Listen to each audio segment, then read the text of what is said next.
जब भगवान की विशेष कृपा होती है तो जीव को सत्संग का सौभाग्य प्राप्त होता है। भाग्योदयेन बहुजन्म समर्जितेन सत्संगमं च लभते पुरुषो यदा वै अज्ञान हेतु कृतमोह मदांधकार नाशम विधाय ही तदोदयते विवेकः। जीव का जब भाग्योदय होता है, अनेक जन्मों के पुण्य प्रकट होते हैं, सत्संग का अवसर प्राप्त होता है। और श्री अवध धाम में, ये अयोध्या धाम ही साक्षात भगवान का स्वरूप है। भगवान शंकर कहते हैं कि अयोध्या च परम ब्रह्म सरयू सगुण पुमान तन्निवासी जगन्नाथ सत्यम सत्यम वदाम्य। ये अयोध्या ही परम ब्रह्म का स्वरूप है। सरयू जी सगुण ब्रह्म हैं और अयोध्या में जो वास करते हैं अयोध्यावासी, वो सब जगन्नाथ के स्वरूप हो जाते हैं। अयोध्यावासिनः सर्वे जगन्नाथस्य मूर्तयः। अयोध्यावासी जगन्नाथ की मूर्ति है। अयोध्यावासी का दर्शन कर लो तो जगन्नाथ भगवान का दर्शन हो गया। शास्त्र की वाणी है। शास्त्र की वाणी में विश्वास हो। वेद गुरु वाक्येषु विश्वासः श्रद्धा, कल इसी की व्याख्या हो रही थी। वेद और गुरु की वाणी में, शास्त्र की वाणी में विश्वास हो, इसी का नाम श्रद्धा है। तो अयोध्यावासी जगन्नाथ के स्वरूप हैं। आप कहोगे महाराज हम लोग तो बाहर से आए हैं, हम तो अयोध्यावासी नहीं। बोले अयोध्या में आए हो, अयोध्या में रह रहे हो, एक क्षण भी जो अयोध्या में वास कर ले वो अयोध्यावासी ही होता है। एक क्षण भी अयोध्यावास किया तो आप अयोध्यावासी हो गए। कोटि कल्प काशी बसे मथुरा कल्प हजार, एक निमिष सरयू बसे तुले न तुलसी। एक क्षण भी अयोध्या में आपने वास किया तो आप अयोध्यावासी हो। और अयोध्यावास का फल क्या? बोले राम जी के परम प्रिय हो जाओगे। अति प्रिय मोही यहाँ के वासी। अगर अयोध्यावास हुआ तो ठाकुर जी की प्रियता प्राप्त हो जाएगी। ठाकुर जी आपको प्रेम करेंगे और आपके हृदय में भी ठाकुर जी के प्रेम का उदय होगा। ये अयोध्या वैराग्य की पावन भूमि है। वृंदावन प्रेम की भूमि है। काशी ज्ञान की भूमि है। नैमिषारण्य कथा की भूमि है। बद्रीनाथ धाम तप की भूमि है। अयोध्या वैराग्य की भूमि है। इन तीर्थों में भी तत्त स्थानों का महत्व है। यद्यपि समस्त भूमंडल अखंड एक है, परंतु जैसे हमारे शरीर में, हमारा शरीर एक है, परंतु इस शरीर में तत्त अंगों की अलग अलग महिमा है। सिर की अलग महिमा है, मुख की अलग महिमा है, कान की अलग महिमा है, और सबके अलग अलग विलक्षण विलक्षण उपयोग है। उसी प्रकार भगवान की मंगलमयी इस लीला में भगवान के जो विविध तीर्थ हैं, इन तीर्थों में अलग अलग भाव है। वृंदावन की भूमि प्रेम की भूमि, जहां पर नीरस व्यक्ति भी जाकर के प्रेम रस में डूब जाता है।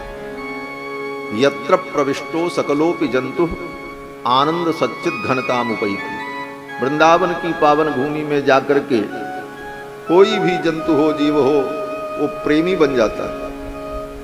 उद्धव जी गए, बड़े ज्ञानी थे उद्धव जी। यद्यपि उद्धव जी को भागवत में भक्त ही कहा गया है।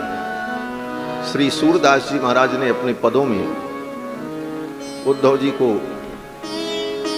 ज्ञानी कहा है कि वो ज्ञानी थे, ज्ञानाभिमानी थे, लेकिन गोपियों के सम्मुख जाकर के प्रेम रस में वो भी डूब गए। श्रीमद् भागवत में तो उनको भक्त ही कहा गया, एकांतिक भक्त कहा, और भगवान के परम प्रिय हैं। और उद्धव जी महाराज जब वृंदावन की यात्रा करते हैं तो उद्धव जी महाराज भी प्रेम रस में डूब गए। ये भूमि का प्रभाव। और जब लौटे तो क्या भाव लेकर के लौटे? बोले अब तो इन भगवत भक्तों के चरण की रज मुझे प्राप्त होती रहे, क्योंकि भगवान के चरण रज से ज्यादा इन भक्तों के चरण रज का महत्व है। यही भक्तमाल, भक्तों के चरण रज में हमारी विशेष निष्ठा हो, यही भक्तमाल का आश्रय है, यही भक्तमाल का भाव है। उद्धव जी लौटे तो यही कहते हैं, आशा महो चरण रेणु जुषा महम श्याम वृंदावने किमपि गुल्म लतौषधीना यादुस्त्यजम स्वजन मार्य पथंच हित्वा भेजुर मुकुंद पदवीं श्रुतिभिर्विमिज्ञाम। उद्धव जी कहते हैं, अब तो हम यही आशा करते हैं कि हे भगवान, मैं वृंदावन का लता गुल्म बन जाऊं, वृक्ष बन जाऊं, और भगवान की जो प्रेयसी गोपियां हैं ये भगवान का गुणगान करती हुई जब मार्ग से जाएं तो उनके चरण की रज उड़ करके वृक्षों पर पड़े और उन वृक्षों के रूप में मैं रहूं, ये मेरी सबसे बड़ी धन्यता हो। वंदे नंद ब्रजस्त्रीणाम पाद रेणुमभीक्षण सा। तो वृंदावन की भूमि में प्रेम का प्रादुर्भाव हो जाता है। काशी में जाओ तो कैसे भी रहो, ज्ञान की प्राप्ति होती है, क्योंकि काशी ज्ञान की नगरी है। नैमिषारण्य कथा की भूमि है, बद्रीनाथ धाम तप की भूमि, और अयोध्या ये वैराग्य की भूमि है। यहां पर तो ठाकुर ही बैरागी हैं। यहां पर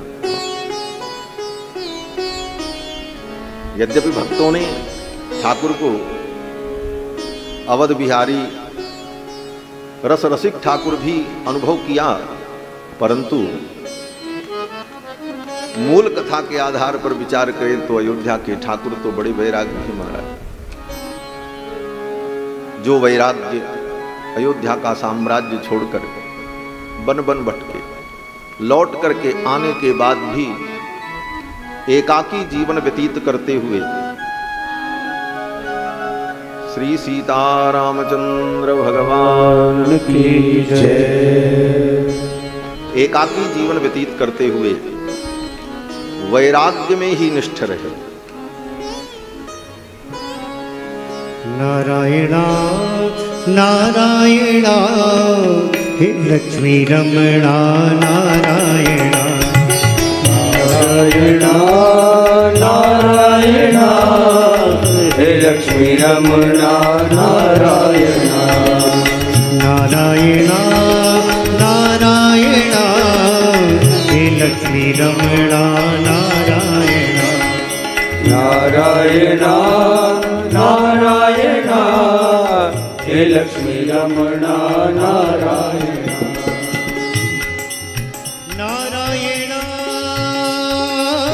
नारायणा नारायणा नारायणा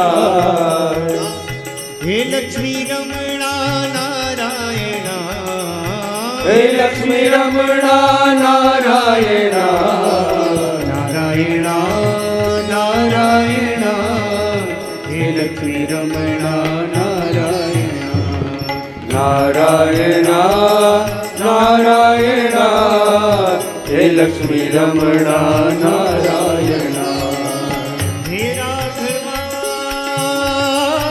हे राघवा हे राघवा हे राघवा अवधि बिहारी श्री राघवा अवध बिहारी श्री राघवा अवधि बिहारी श्री राघवा अवध बिहारी श्री राघवा नारायणा नारायणा हे लक्ष्मी रमणा नारायणा नारायणा नारायणा हे लक्ष्मी रमणा नारायणा नारायणा नारायणा हे लक्ष्मी रमणा नारायणा नारायणा नारायणा हे लक्ष्मी रमणा नारायणा अवध बिहारी श्री राघवा अवध बिहारी श्री राघवा। श्री अवध बिहारी जी के परम कैंकर्य परायण अयोध्यास्थ श्री रंगमहल के पीठाधीश्वर पूज्य श्री राम शरण दास जी महाराज कृपा पूर्वक पधारे ये उत्सव भी साकेतवासी बड़े भक्तमाली जी महाराज श्री राम शरणदास जी महाराज का उत्सव है और पूज्य महाराज श्री जी का नाम वही है, श्री राम शरणदास जी महाराज, और अवध बिहारी के परम संपासक रसिकों की पीठ के आचार्य हैं। मैं निवेदन कर रहा था कि अयोध्या के ठाकुर तो बड़े वैराग्य संपन्न हैं, राज सिंहासन पर भी बैठकर ठाकुर हमारे परम विरक्त ही रहे रघुनाथ, और उनका हृदय श्री जानकी जी के वियोग में वैराग्य में ही तपता रहा। यद्यपि सिद्धांत की दृष्टि से श्री जी का भगवान से कभी वियोग होता ही नहीं, नित्यान पायिनी है, नित्यान पायिनीम निरवद्याम देव देव दिव्य महिषीम। आचार्य कहते हैं कि श्री जी तो भगवान की अनपायिनी है, उनसे कभी अलग होती नहीं। नित्यान पायिनीम देव देव दिव्य महिषीम अखिल जगन मातरम अस्मन मातरम असरण्य शरण्याम शरणमहम प्रपद्ये। शरणागति गद्य में आचार्य चरण कहते हैं कि भगवान की शरणागति करने के पहले श्री जी की शरणागति करनी पड़ती है, तभी भगवान की शरणागति सफल होती है। अगर श्री जी की शरणागति नहीं हुई तो भगवान की डायरेक्ट शरणागति करो, वो सफल नहीं हुई। पहले तो श्री जी की शरणागति, और जब श्री जी की शरणागति आचार्य चरण ने कर ली, भगवान की शरणागति नहीं हुई, पहले श्री जी की शरणागति हुई, तो श्री जी ने ही आश्वस्त कर दिया आचार्य को, अस्तुते तयैव सर्वं संपत्स्यते। तुम्हारी शरणागति से ही तुम्हारा सब कुछ सिद्ध हो जाए। अस्तुते तयैव सर्वं संपत्स्यते। तो श्री जी के शरणागति के बाद ही भगवान की शरणागति होती। और श्री जी इसीलिए भगवान सोचते हैं कि कोई हमारी शरणागति करने आए और श्री जी हमसे दूर रहें तो उसकी शरणागति ही अधूरी रह जाएगी। इसलिए ठाकुर जी श्री जी को सदा अपने पास ही रखते हैं, उनके हृदय में ही श्री जी रहती हैं, कहीं दूर जाती ही नहीं। तद वक्षस्थल नित्यवास रसिकाम तच्छांति संवर्धिनीम पद्मालंकृत पाणि पल्लव युगाम पद्मासनस्थाम श्रियम वात्सल्यादि गुणोज्ज्वलाम भगवतीम वंदे जगन मातरम। जगत जननी भगवती श्री जी सदा भगवान के हृदय में ही विराजमान रहती हैं, कभी भगवान से उनका वियोग ही नहीं होता। परंतु लीला में श्री जी के वियोग का दुख भगवान अनुभव करते हैं, और परम वैराग्य में भगवान का स्वरूप श्री रघुनाथ जी का। आचार्यों ने कहा कि पुटपाक प्रतीकाशो रामस्य करुणो रस, राम जी का करुण रस तो पुटपाक के समान है। तो अयोध्या के ठाकुर जी भी परम विरागी, और ये वैराग्य की भूमि, इसीलिए यहाँ साधु महात्मा सब वैरागी विराग संपन्न। तो इन समस्त भूमियों का अपना अपना महत्व है। ऐसी अयोध्या पावन भूमि जहाँ का कण कण राम जी के चरणों से संपृक्त होकर ब्रह्ममय है। अवध धाम की रज कणिका पर अमित ब्रह्म विश्राम, हमें तो रघुनंदन सो काम, और देव के ही काज से ये छाड़ी लखन श्री राम, हमें तो रघुनंदन। ये अयोध्या की अनन्यता है, राम जी के प्रति अनन्य भाव है। हम राम जी को छोड़कर कहाँ जाएं, किसके पास जाएं, क्यों जाएं?